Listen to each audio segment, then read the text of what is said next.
Some towns are football towns. Some are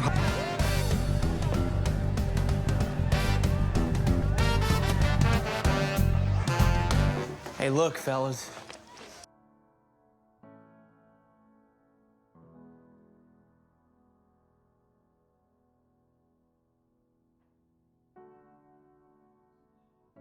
I've been thinking, what if you and I went steady? Went steady. How would that work? It's not like you can pin me, or like we can walk down the halls holding hands. I know, but it could be just for us. Our secret. Only we know. Unless you don't want to. That's just kind of a thing squares do. You know, go steady. That's a fair point. Anyway, it's kind of like we're already secretly going steady if you think about it, so.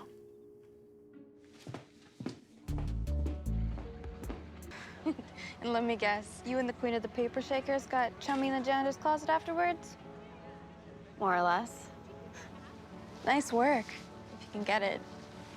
You figured out a good hustle. You find these ripe cherries, knowing they're in the closet, which means there's a shelf life on them. You get what you want and move on. No fuss, no muss. Toni, what's going on? We need to get real, Cheryl. What about? I can't do this anymore. The Vixens. This whole thing just doesn't feel right anymore. It's not me or who I want to be. A cheerleader. I see. Toni, this doesn't have anything to do with me asking you to go steady, does it? No, but now that you mention it, I'm not the settling down type, and I feel like I've lost myself. I don't know, this whole square scene isn't for me. I need to figure myself out. I'm sorry, Cheryl. I just need some space.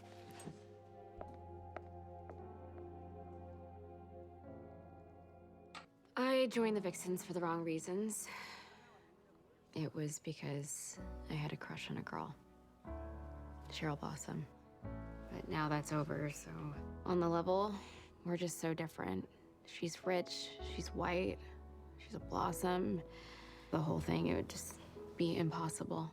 I mean, it's hard, but it's not impossible. I guess it all depends on how much you like the person. Cheryl.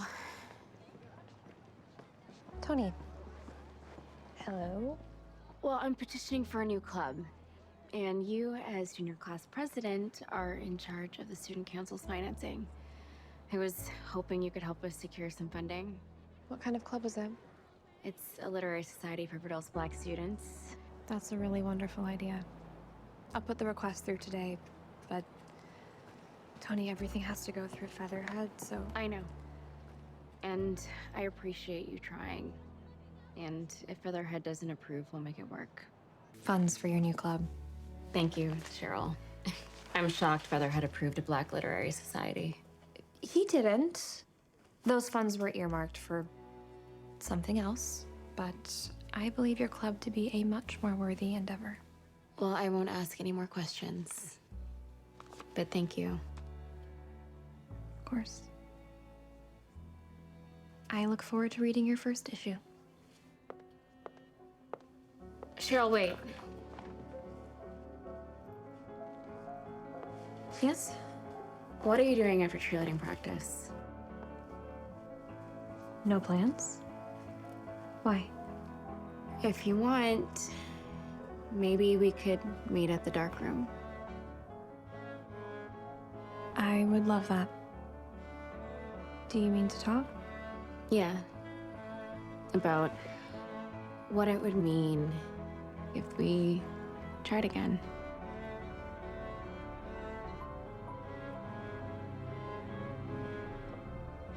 Black Athena is everything I hoped it would be, Cheryl. I finally feel like I'm doing something worthwhile and worthy, you know? Yeah. I happened to be walking by your last meeting. It sounded tremendous. It was. What's your tale, Nightingale? To be honest, I'm really missing you. Between me and the Vixens and you and your new club, we barely get to see each other. When we do, it's 3 feet apart. What if I came with you to your next meeting? And I wouldn't say anything, of course. I would just listen. Tell you what, it's the first few days and we're just getting started. I just want to make sure that everybody feels comfortable. Maybe towards the end of the semester when Black Athena is more established. All right? Whatever you think is best.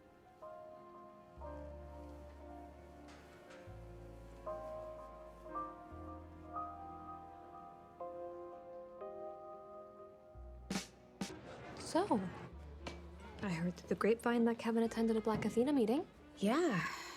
Well, Clay was presenting a poem and he wanted to have his boyfriend there. Yeah, Kevin says it was an amazing experience. Life-changing, even. Okay, Cheryl, if you really want to come. I do. I would love to.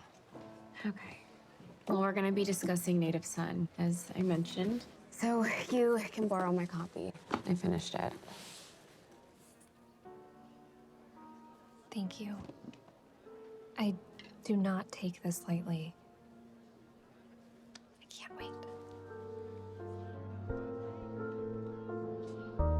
Cheryl, do you have anything to add? Oh, no.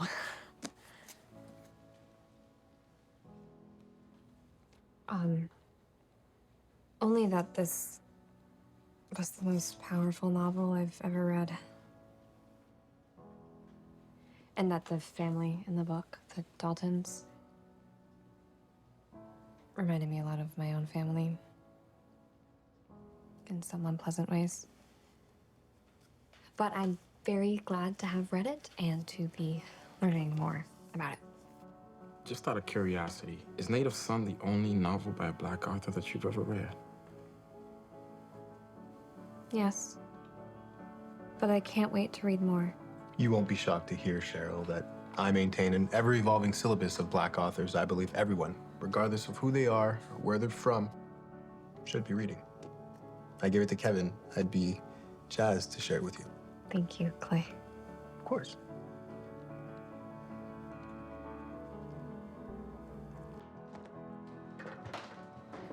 I'm curious to hear how you thought the meeting went. Better than I thought it would, actually. I'm relieved. It was really nice to have you here. It was. But I think you were right to be so protective of Black Athena. It's your club, your space. I am so grateful that I got to experience it and that I got to see firsthand what you're so passionate about. But I think in the future I will just attend the more public events. We are hosting an open mic night at the Dark Room next month. I will be there front row. And maybe you can read some more books off Clay's list. Absolutely. And maybe afterward we could discuss them together. Well, I can dig that plan. What are you doing tonight? Midge had mentioned that there was a concert in Centerville. Would you want to go? I am certain I could make myself available.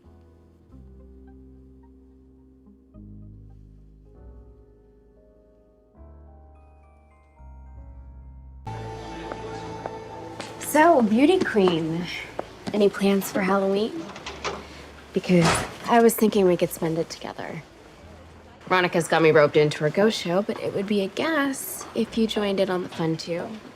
She's got some sort of floor show planned, complete with a kick line. That we would perform? In front of people? Yeah. You and me and Kevin and Clay. Don't tell me you have stage fright. No, but it is tradition that I host a sleepover for the Vixens every year. No big whoop. I just thought Halloween's the one night of the year where everyone wears the mask. People like us, you and me and Kevin and Clay, we don't have to, you know? Listen attentively. I mean about future calamity. You made the scene, as promised. Well, you look fab as a flapper. How did it shake out with the rest of the Vixens? as far as anyone else is concerned, Midge and I have been stricken with a 24-hour influenza and we're self-quarantining. Well, it means a lot to me that you came and that you're willing to perform. Veronica's over the moon about it. So am I. Well, as you say, it's Halloween. If we can't let our mask slip tonight, then when can we? Come on, let's get you ready. Fire is applied to the body. Teeth.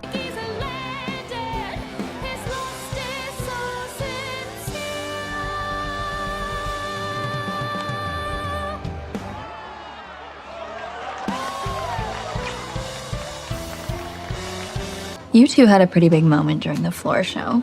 That was some kiss. Yeah, I'm not complaining, but it was pretty brazen, Cheryl. If I'm ever challenged about it, I will simply explain that I was possessed by the Halloween spirit. Can I just say that I'm really happy that us four put our masks away, even if it was only for one short magical night? I wholeheartedly concur. There have been allegations made against you about an illicit kiss on Halloween night. I don't know anything about that. We were able to work out a deal that will save you from being ruined by this accusation. That is provided you cooperate with the ongoing investigation at Riverdale High. I won't name names so you and your cronies can rip apart my high school chums like the pack of ravenous jackals you are. Oh no, we already have the names, Cheryl. Administration has compiled a list of students strongly suspected of unnatural proclivities. All we need you to do is corroborate the names so we can shore up our cases against them. And so you can redeem yourself.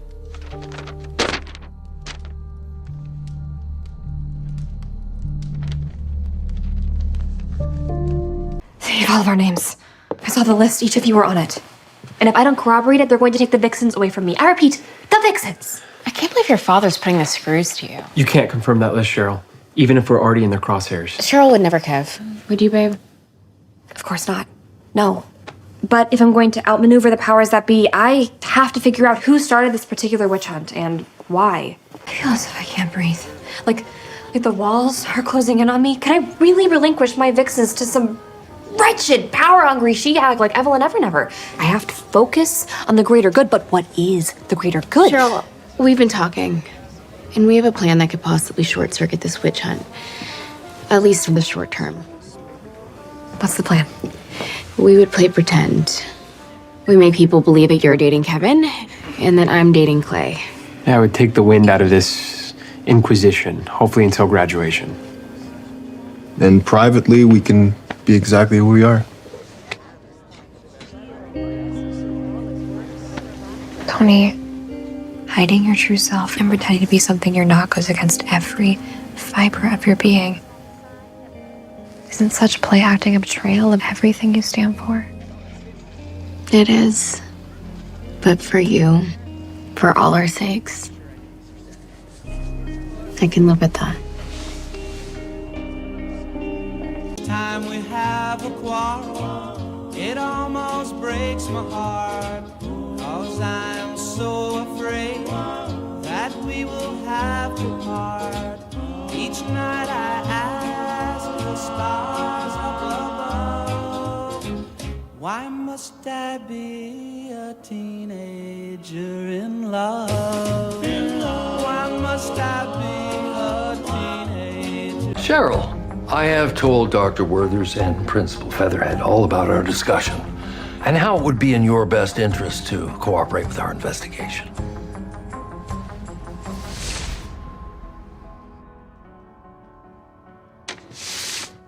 Never. Cheryl? The work you're doing here is dirty, and I won't be a party to it. You're willing to risk losing the Vixens? I couldn't sign that piece of paper and then lead them in good conscience. Therefore, I, Cheryl Blossom, hereby and willingly renounce my stewardship of the River Vixens. Now, if you'll excuse me, my boyfriend, Kevin Keller, and I are going on a double date with Toni Topaz and her boyfriend, Clay Walker. Toodles. In the end, I did what needed to be done. Well, we're incredibly grateful, Cheryl. We know how much the Vixens mean to you. Yeah. In a just world, a young woman should be able to love who she chooses and be a cheerleader, but clearly we don't live in a just world. So when given the unspeakable choice, there was no choice. This is so wrong. All of it. It's just wrong. But I do take some comfort in the fact that without the added scrutiny of being captain of the River Vixens, at least with you three, I can continue living my truth. And may Evelyn Never fall off the top of the Vixen pyramid and break her scrawny neck. You know what? I'm challenging you to write something truthful. Not just about Toni and I, though. That would be lovely. But something more honest about you two as well. Thanks for coming back in, ladies. We heard your feedback, accepted your challenge, and last night, after a fraught dinner with my father, Clay and I regrouped and cooked up a new song for the four of us. We wrote it from the heart, about people like us who have to be careful about who we love. Do you know what it's like when I lie in bed and I think of you and the things you've said? How they're almost exactly all the things that I've said too. Oh, and I'll try. And I know I'll never find your smile or to come up to me and say the rain you're going down. I fight a girl for you. I fight myself, you any good. Oh, do you know? Do you know what it's like when I lie in